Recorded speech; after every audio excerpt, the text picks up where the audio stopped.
Le Premier ministre, chef du gouvernement Django Sissoko, a reçu ce matin en audience la délégation de la Commission africaine des droits de l'homme et des peuples en fin de mission dans notre pays. Une mission d'établissement des faits sur les violations des droits de l'homme qui ont été perpétrées dans notre pays, et cela depuis janvier 2012. Madame Reine Alapini Ngonzou à sa sortie d'audience au micro de Moussokora à Konaté.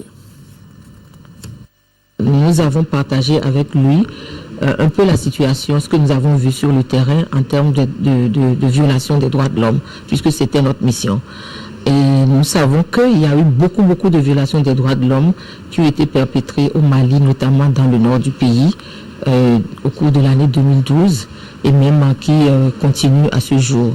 Et notre préoccupation, c'est de voir d'abord qu'il devrait y avoir une volonté politique à faire face à cette situation de violation des droits de l'homme. Nous l'avons identifié sur le terrain, nous l'avons partagé avec Monsieur le Premier ministre en relevant que nous sentons à ce jour qu'il y a quand même une volonté politique à regarder ces événements en face. L'autre chose, c'est qu'il y a eu beaucoup de victimes. Il y en a qui ont été identifiés, il y en a qui n'ont pas encore été identifiés.